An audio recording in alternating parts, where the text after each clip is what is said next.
So, Project H1000 has in fact been confirmed to be Xenoverse 3 and the next installment in the series, and we will be getting it as soon as next year sometime. Now, I am very hyped for this game as well as a lot of people, but with this game, a lot of really massive changes and fixes need to come with this. The first thing and most important thing, at least in my mind, is netcode. Netcode needs to be addressed.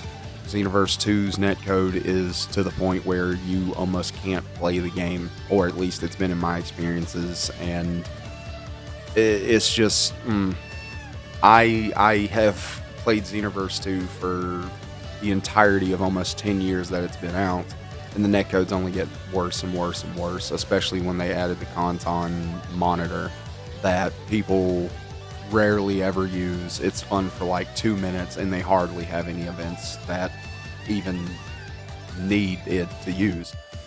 And just overall, that's something that they should really invest the money in, to make independent servers for this game, or at least use better servers for this game, because I'm pretty sure Xenoverse 2 went off of like older servers. I'm not sure if they were for Xenoverse 1, but I've heard that said somewhere. And that's the first thing. That's the most important thing. Now, to move on to other, also important things I know that people were talking about were hair physics, Saiyan tail physics, and all around just visual upgrade of everything. Now, I'm down with that. It's not the most, to me, important thing. I thought it was kind of stupid they didn't implement this in Xenoverse 2. It was something that could have been done over time, but they just didn't. One of the other things I've sat here and heard people speculate wildly that, we won't have CACs in this game, where, you can clearly see in the trailer that there are CACs. They're not going to sit here and take that out of the game, which that was most of the appeal that drew people in. They're not taking out CACs. Hell, I'm pretty sure that they're going to be adding Demon Race, and for some reason Android Race, even though it's not a race, but whatever, semantics at this point. I don't really care. Like, you could pretty much do anything you want with this game, as long as you don't change a lot of the, controls, fundamentals, and whatnot. And I'll be smitten. I'm not even gonna lie. I have sat here and I can't tell you how irritated I've gotten with the netcode in this game. It's been that bad. But let's move that to the side. We've already addressed that. Now, one of the other things that I thought was kind of cool about Xenoverse 2 was the customization with outfits and whatnot and that, but I don't see why we should even really focus on the customization of the clothes that aren't like interchangeable with colors. Like, I really think they should lean into that more with this game, because dressing up like Bardock or Goku or whatever, that's fine, but people now in Xenoverse 2 find it more appealing to create your own like outfit, colors, things like that. So we pretty much you can just go with that, I would assume. And the other thing that's really bothered me with Xenoverse 2, when they started implementing new transformations. Now, Saiyans are going to get the lion's share, so to speak, with transformations. Super Saiyan, Super Saiyan 2, Super Saiyan 3, even though the only massive change with Super Saiyan 1 and 2 is just electricity, around you and whatever.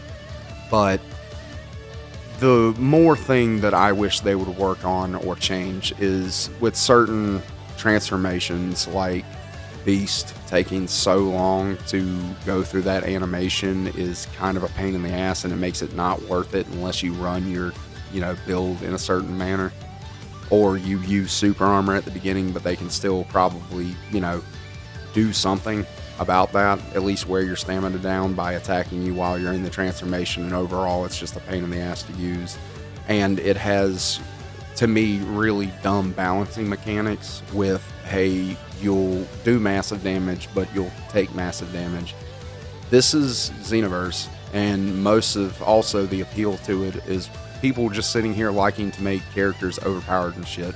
I'm not saying it's the funnest thing to deal with, but I mean, what's the point? Because we pretty much know it's going to be eventually going that way anyhow. Because, you know, right now when we finish this game, the level cap is going to be like 200. And I really don't think that they'll sit here and make this next game and, you know, just say, hey, well, we're going to redo the level cap to like 80 or some shit, and then sprinkle in updates with the levels. And just raise it over and over again. That really wouldn't make any sense, and to me that's not a really strong business decision for your fan base and what you think they like. And just I'm sure that this isn't going to be a thing. Like, they're not going to suddenly just change the leveling from this game to the other one.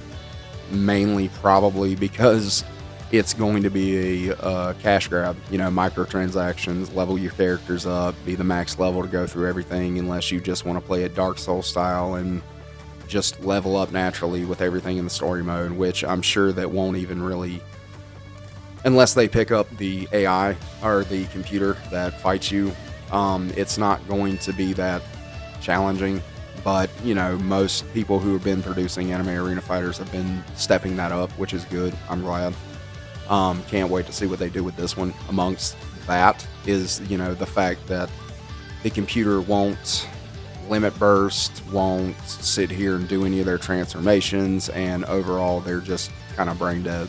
Like, for people who don't go online and don't feel like dealing with that, you should sit here and pick it up, at least for them, if that's what they want, which I'm pretty sure they don't want to keep, because it's boring. Like, now I don't ever even go into, like, play the computer, because it's too easy.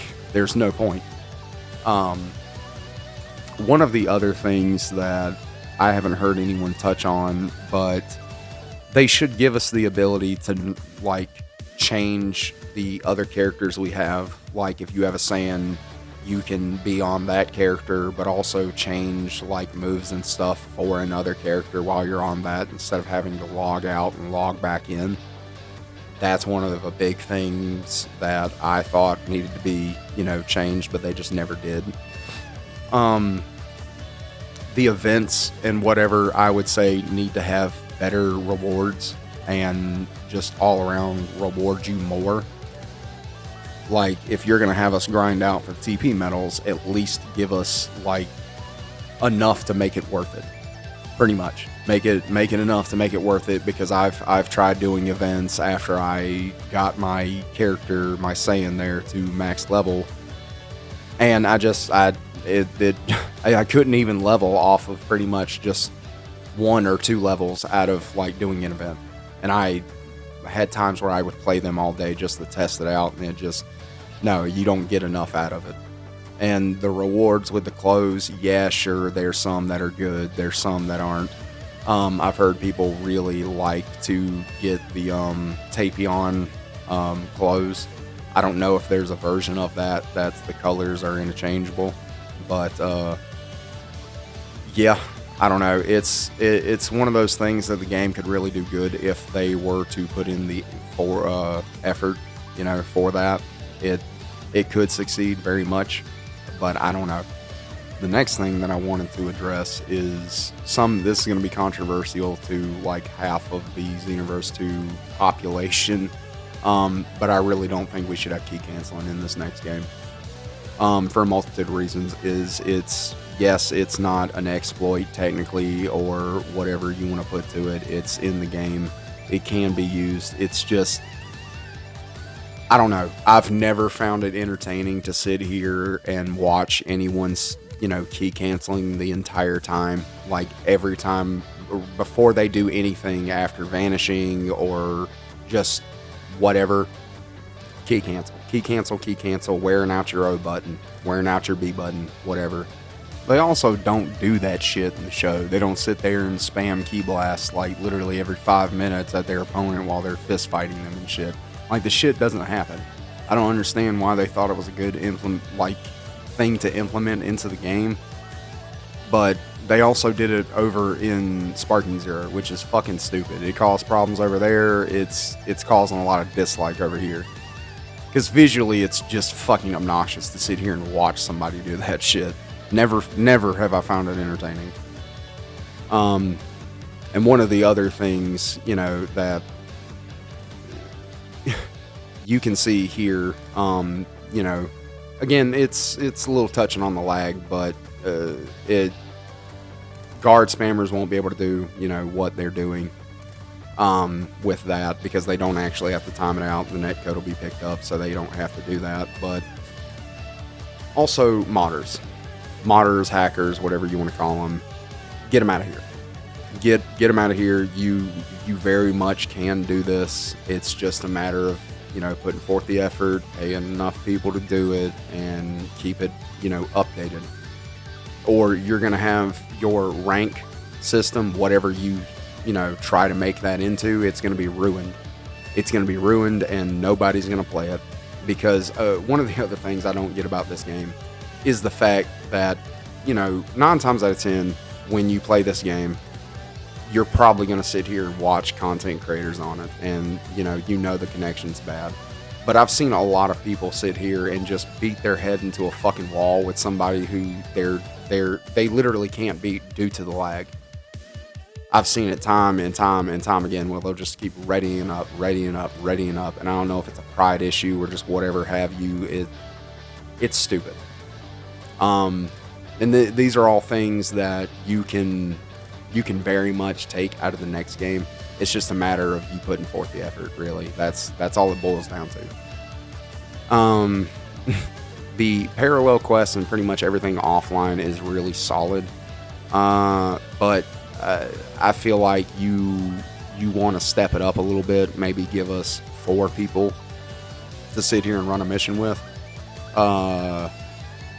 3 people is kind of like low. It is a lot, and it makes it easier, but it would probably be a little bit funner for people who don't play online to have, you know, more people they can play with in a group setting.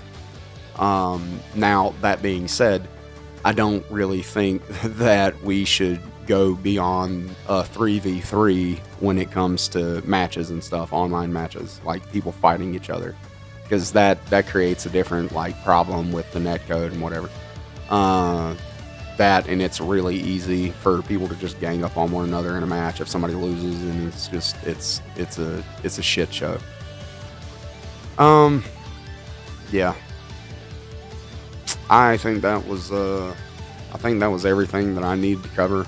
You know, most of the things that I mentioned here, I'm sure they will be fixed in the next game. It's hopefully going to be the case, but at this point I don't really know. I'm gonna sit here and be honest, I don't really know. I don't want to say I don't have, you know, any faith at all, even though with, you know, some of the games that I play here on the channel, I know that I sit here and I bitch a lot about the netcode and whatever, and the way the game should function and how not. But it's, that's what it is. The games aren't supposed to be doing this. We pay these people the money that we do, and they don't fix a lot of the problems whenever the game is finally released. And it's, you know, pretty much beta form when it's released. It's not a final product, because you have to keep updating it past the point of DLCs. And I don't know. I hope they keep this updated and they just don't provide DLCs. But anyways, I'm gonna get out of here. Hopefully let you guys get to the rest of your day. Let me know what you think in the comments below. Let me know what you want changed in the next game. But yeah, I'm gonna get out of here. I'll see you guys later. Thank you so much.